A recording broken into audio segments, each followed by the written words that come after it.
They say that in 1842, on a plantation in Alabama, the slaves unearthed a huge skeleton, the bones of a giant whale, a leviathan, from the time when all the world was covered with water, from the Andes to the Himalayas, and even Alabama was deep down under. And the slaves looked at the huge bones, and they said, "These must be the bones of a fallen angel. These must be the bones of a fallen angel." Out on the ocean, out on the water, we look for signs of him. He looks like a giant snowy little fountain, then he disappears. He's a speck on the horizon. We see him only in parts, a flash of a tail, his beating heart. He's in pieces and parts. It's easier for a camel to slide through the eye of a needle, than to find a whale who hides at the bottom of the ocean. It's easier to sail around the world in a coffee cup, than to see a whale when he comes rising up. We see him only in parts, a fountain fins, a speck on the horizon, giant teeth and open mouth. Look out, look out, look out, look out. So hit an elephant with a dart, and he just reaches around and he pulls it out with his trunk of it hid away in the heart, and the whole ocean turns red. It turns red. We see him only in parts, a flash of a tail, his beating heart. He's in pieces and parts.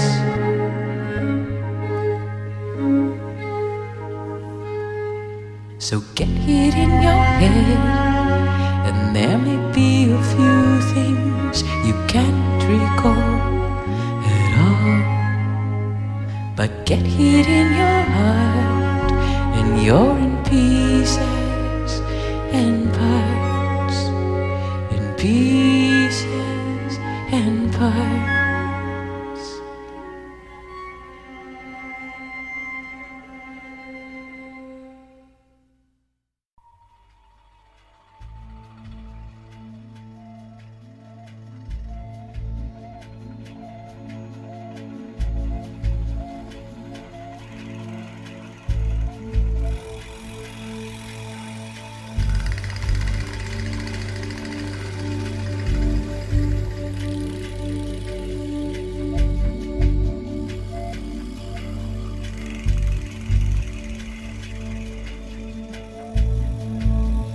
Last night I dreamed I died,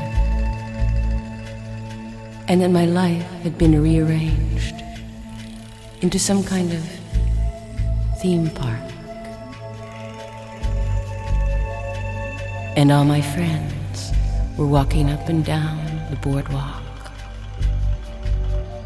And my dead grandmother was selling cotton candy out of a little shack.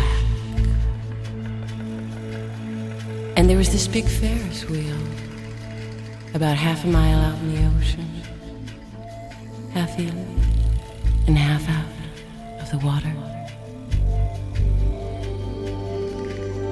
And all my old boyfriends were on it with their new girlfriends. and the boys were waving and shouting, and the girls were saying, eek.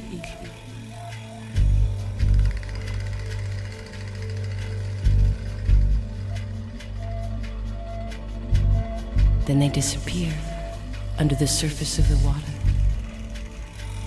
And when they come up, you're laughing and gasping for breath.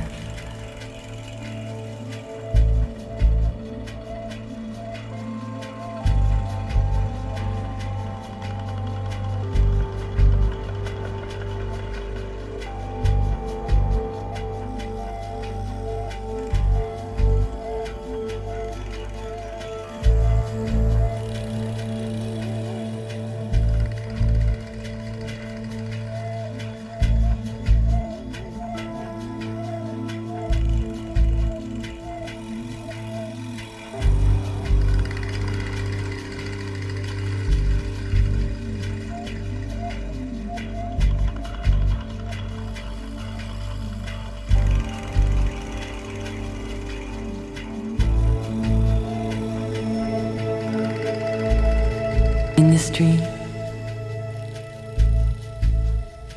I'm on a tightrope, and I'm tipping back and forth, trying to keep my balance. And below me are all my relatives, and if I fall, I'll crush them.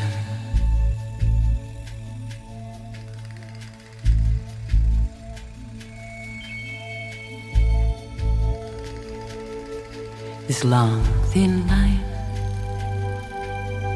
the song line, the shout, the only thing that binds me to the turning world below, and all the people and noise and sounds and shouts. This tightrope made of sound. This long, thin line made of my own blood.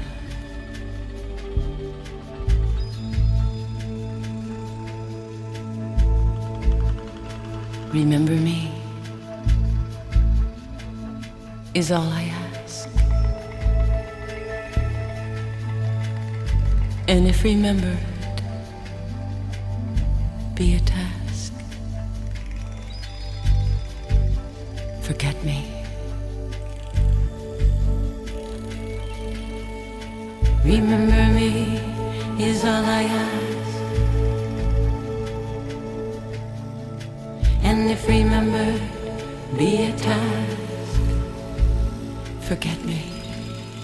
This long, thin line, this long, thin line,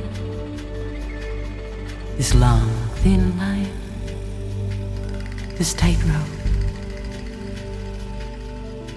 Remember me is all I ask. And if remembered be a task, forget me. This long, thin line, this long, thin line, this long, thin line, this tightrope made of sound.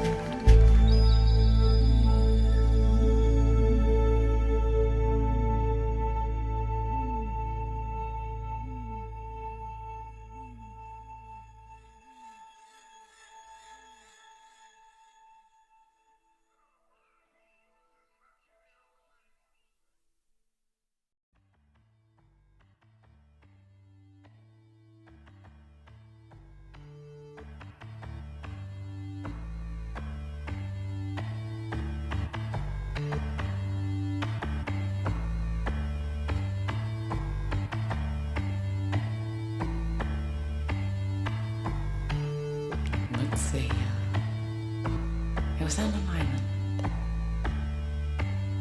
and there was a snake, And this snake had legs, and he could walk all around the island. Yes, that's true. A snake with legs. And the man and the woman were on the island too, and they were not very smart, but they were happy as clams. Yeah. Let's see, then one evening, the snake was walking about in the garden and he was talking to himself. And he saw the woman and they started to talk. And they became friends. Very good friends. And the woman liked the snake very much. Because when he talked, he made little noises with his tongue. And his long tongue was lightly licking about his lips. Like there was a little fire inside his mouth, and the flame would come dancing out of his mouth. And the woman liked this very much. And after that, she was bored with the man, because no matter what happened, he was always as happy as a clown. What did the snake say? Yes, what was he saying? Okay, I will tell you. The snake told her things about the world. He told her about the time when there was a big typhoon on the island, and all the sharks came out of the water. Yes, they came out of the water and they walked right into your house with their big white teeth. And the woman heard these things. She was in love. And the man came out and said, "We have to go now." And the woman did not want to go because she was a hothead. Because she was a woman in love. Anyway, they got into their boat and left the island. But they never stayed anywhere very long because the woman was restless. She was a hothead. She was a woman in love. And this is not a story my people to know. It is something I know myself. And when I do my job, I am thinking about these things. Because when I do my job, that is what I think about.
Você é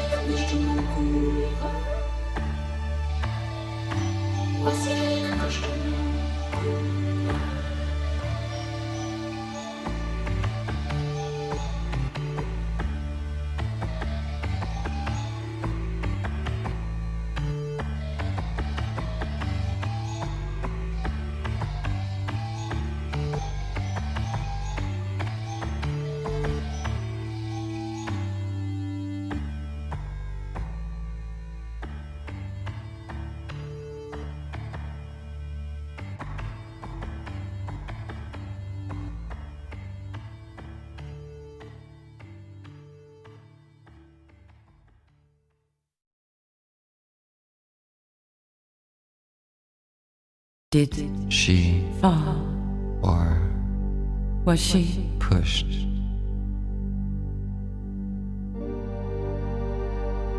Your shirt on my chair. Your shirt on my chair. I'll be with you? I'll Be there. I'll never Leave you. Your shirt on my chair.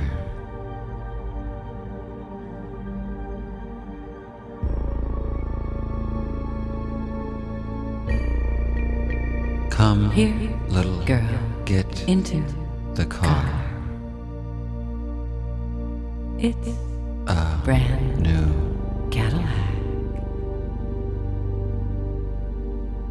bright red. Come here, little girl.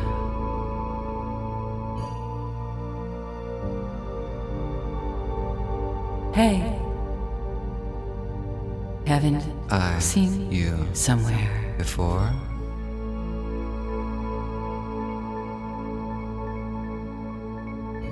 Your despair, in my heart, bright red. your Words in my ears. I'll be With you, I'll be there. I'll never Leave you.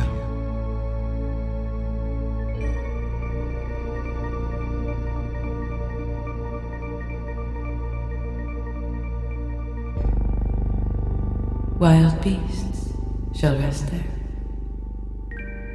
and owls shall answer one another there, and the hairy ones shall dance there, and sirens in the temples of pleasure.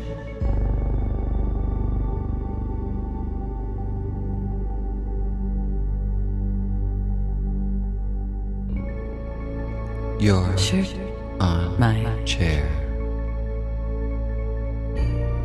I'll be with you, I'll be there. I'll never Leave you. Your shirt on my chair.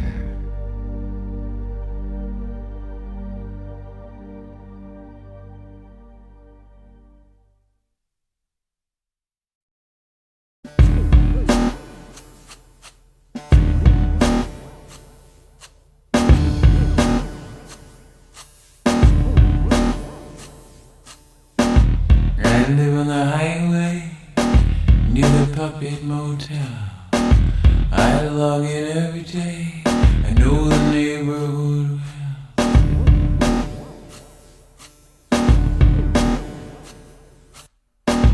How about the residents of the Puppet Motel? More than a little spooky, and most of them are mean. They're running the numbers, they're playing cops and robbers down in the dungeons, inside their machines.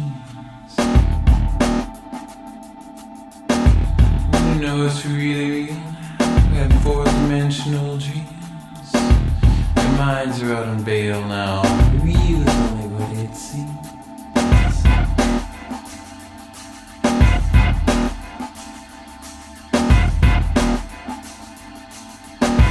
And all the puppets in this digital jail, running around in a frenzy, searching for holy grail, having virtual sex, and they're eating virtual food. No wonder these puppets are always in a lousy mood. So if you think we live in a modern world where everything is clean and swell, take a walk on the B-side of town, down by the public motel. Take a whiff, burning plastic.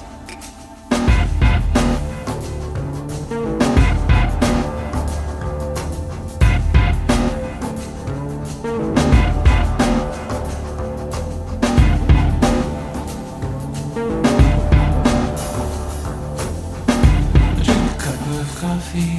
I try to revive. My mind's blank. I'm barely alive. My nerves are shut. I feel like hell. Guess it's time to check in at the puppet motel.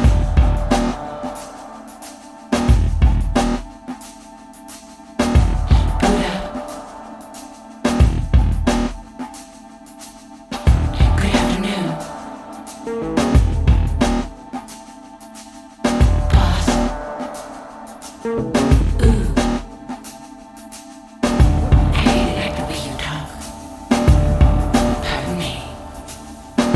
Shut down.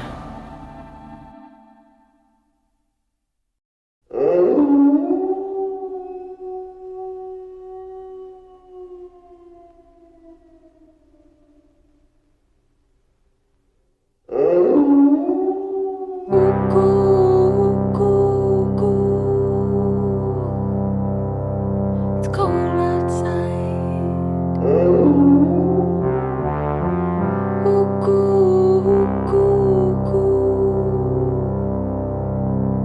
It's cold outside.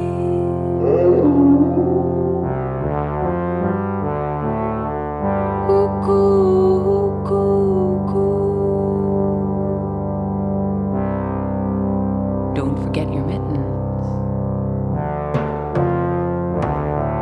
Hey pal, how do I get to town from here? And he said, we'll just take a right where they're gonna build that new shopping mall. Go straight past where they're gonna put in the freeway. And take a left at what's gonna be the new sports center. And keep going till you hit the place where they're thinking of building that drive-in bank. You can't miss it. And I said, this must be the place.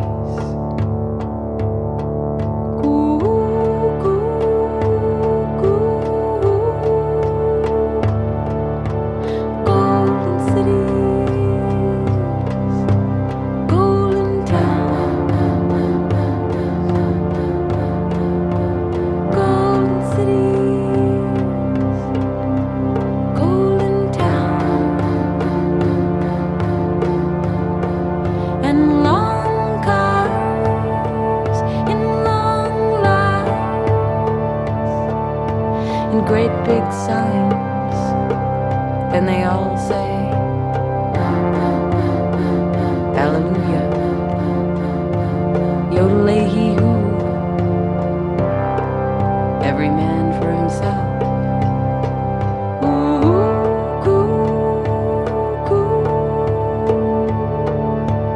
Golden cities,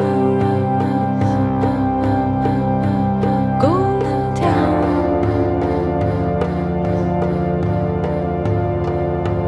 Thanks for the ride.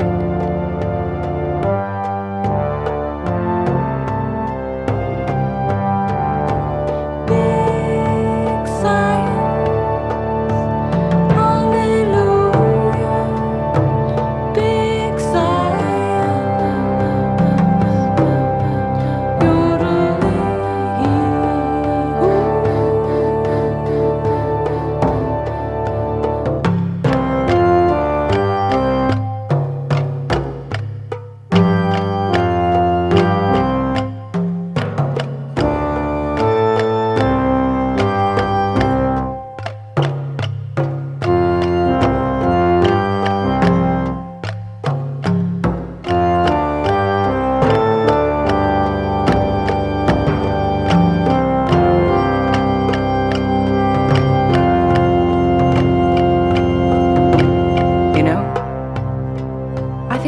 put some mountains here.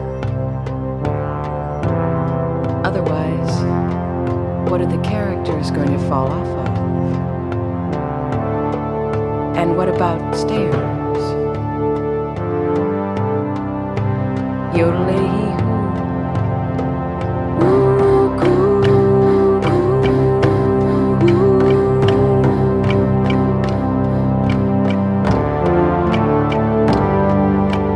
Here's a man who lives a life of danger. Everywhere he goes, he stays a stranger. Howdy, stranger. Mind if I smoke? And he said,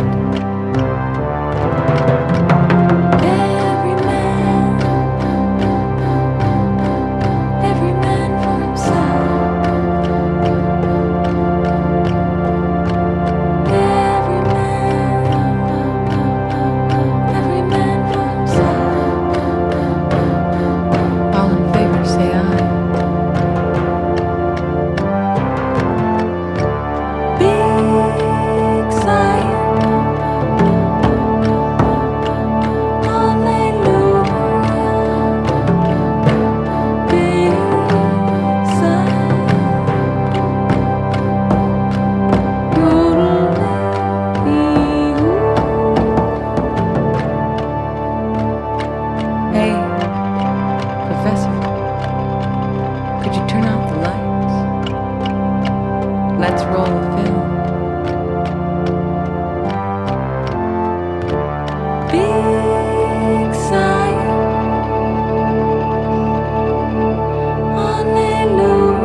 I no longer love your mouth. I no longer love your eyes.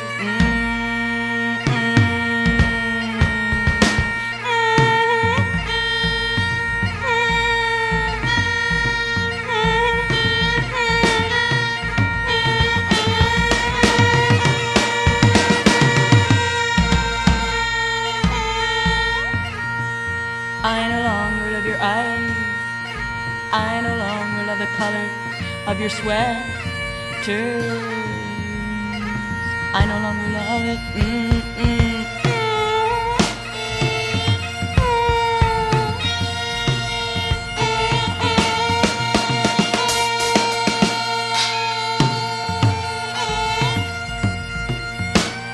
I no longer love the color of your sweaters.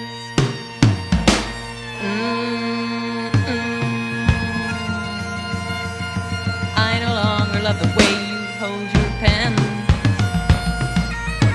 and pencil.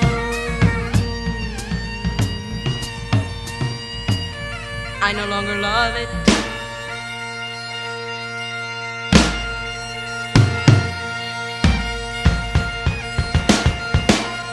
Your mouth, your eyes, the way you hold your pen and pencil.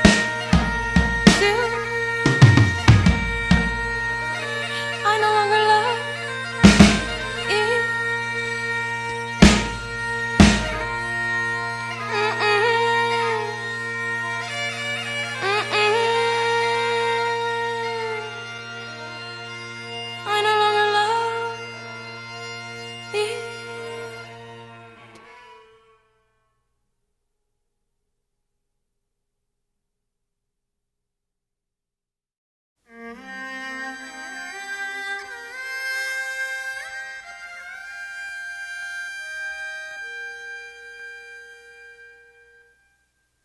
Sky flying, flying over cities, flying over mountains. Sky flying, sailing over wide plains, pulling on the oceans.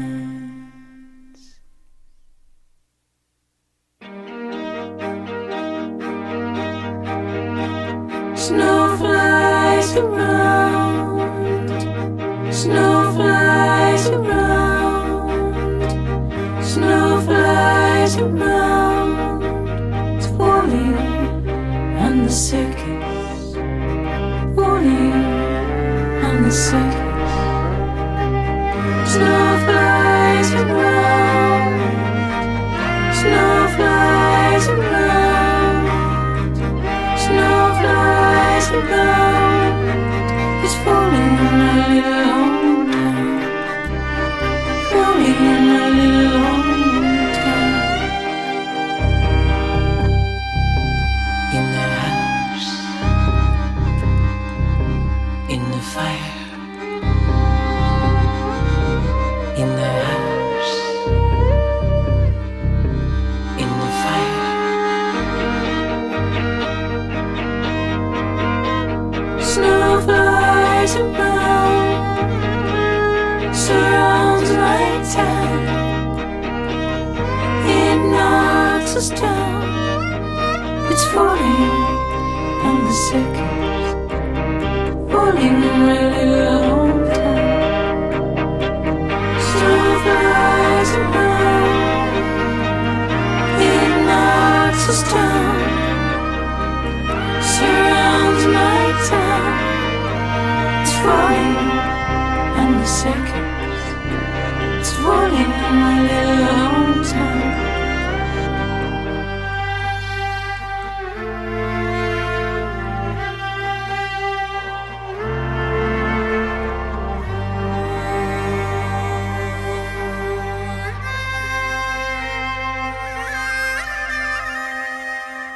Can't believe I had such a beautiful baby. Can't believe I had such a wonderful life.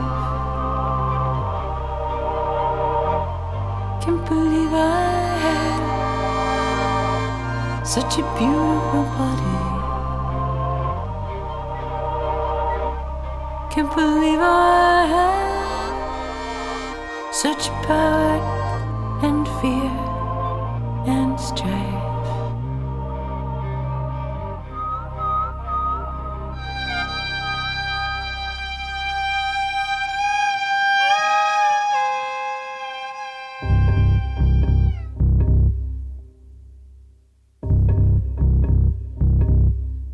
I was thinking of you.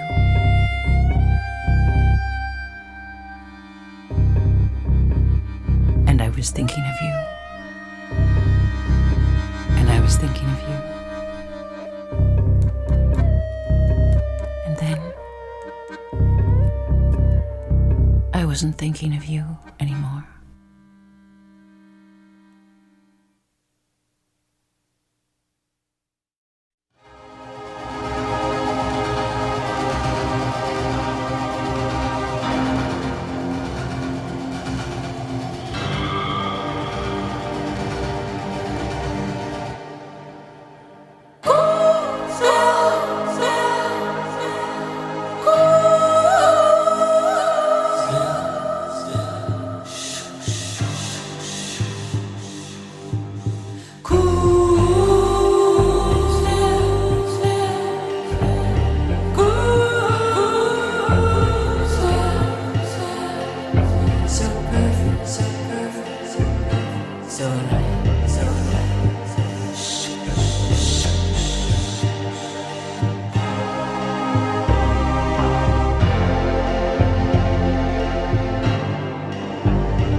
this city, this city, this city,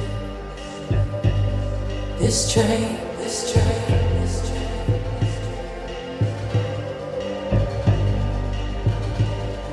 Some things are just pictures they see before your eyes, and don't look now, right behind you.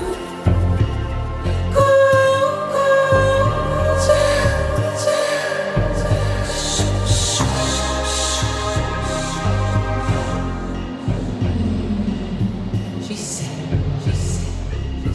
oh jeez, oh jeez, oh jeez. Why are you always in the arm of somebody else, somebody else? He said, oh man, I don't need anybody's help. I'm gonna get there on my own.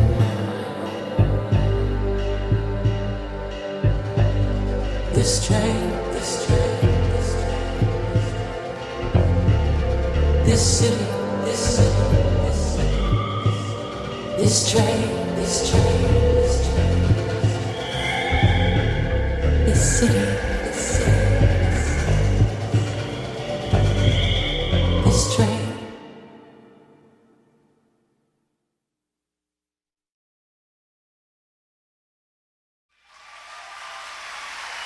Ladies and gentlemen, please welcome back to London, Laurie Anderson.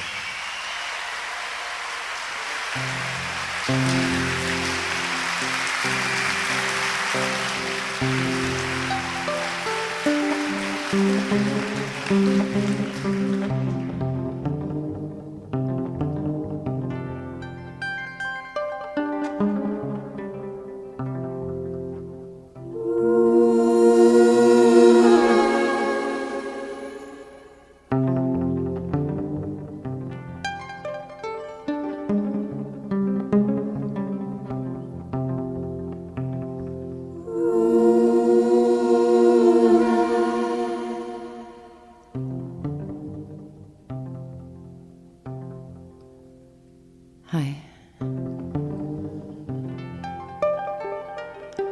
This evening, I'll be reading from a book I just finished. And since a lot of it is about the future, I'm going to start more or less on the last page and tell you about my grandmother. Now, she was a Southern Baptist holy roller, and she had a very clear idea about the future and of how the world would end.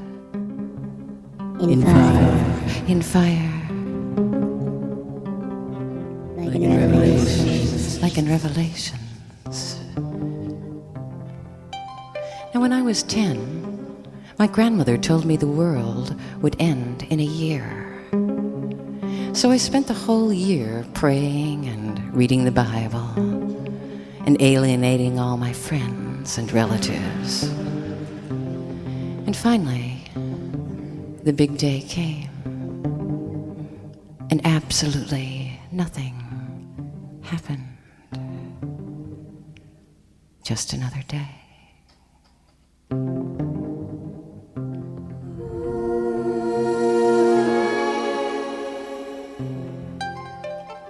Now, my grandmother was a missionary, and she had heard that the largest religion in the world was Buddhism.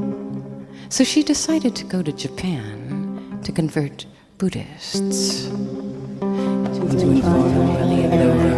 and to inform them about the end of the world. Now, she didn't speak Japanese, so she tried to convert them with a combination of hand gestures, sign language, and hymns in English.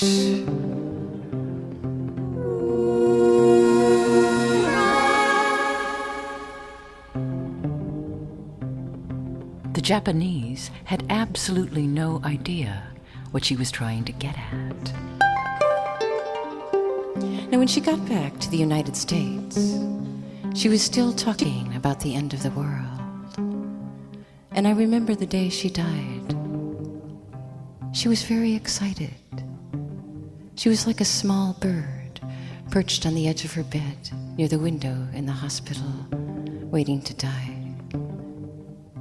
And she was wearing these pink nightgowns and combing her hair so she'd look pretty for the big moment when Christ came to get her.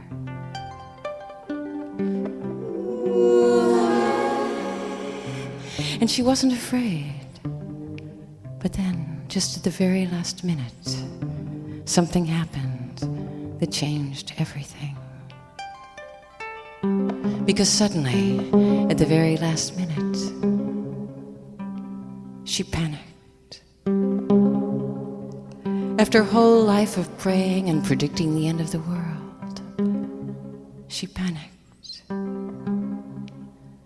And she panicked because she couldn't decide whether or not to wear a hat.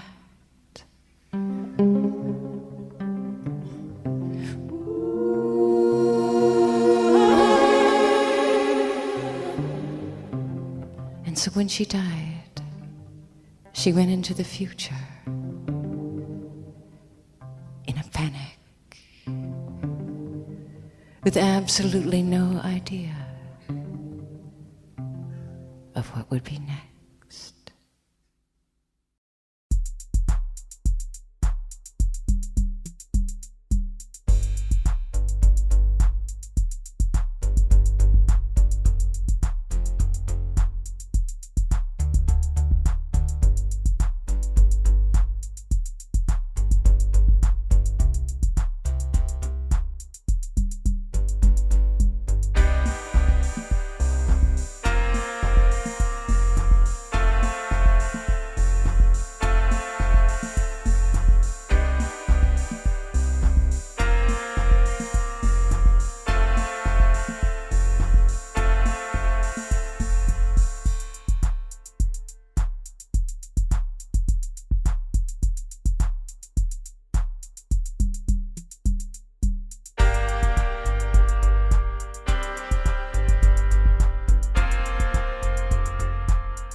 Hi.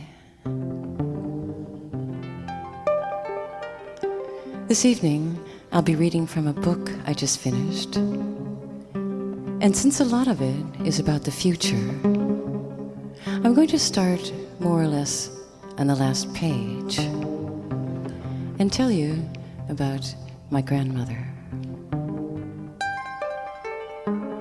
Now, she was a Southern Baptist holy roller, and she had a very clear idea about the future and of how the world would end. In fire. In fire. Like in Revelations. Like in Revelations. Now, when I was 10, my grandmother told me the world would end in a year. So I spent the whole year praying and reading the Bible and alienating all my friends and relatives. And finally, the big day came, and absolutely nothing happened. Just another day.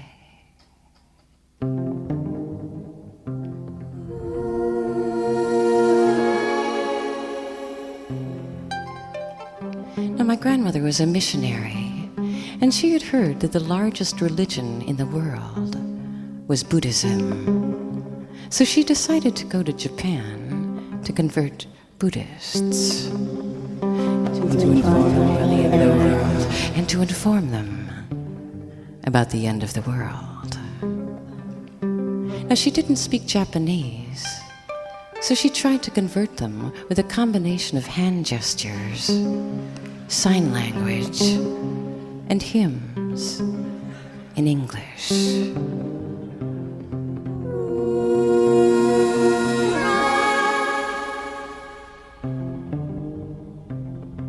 The Japanese had absolutely no idea what she was trying to get at. Now, when she got back to the United States, she was still talking about the end of the world. And I remember the day she died. She was very excited. She was like a small bird perched on the edge of her bed near the window in the hospital, waiting to die. And she was wearing these pink nightgowns and combing her hair so she'd look pretty for the big moment when Christ came to get her.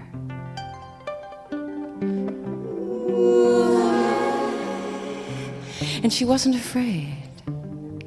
But then, just at the very last minute, something happened that changed everything. Because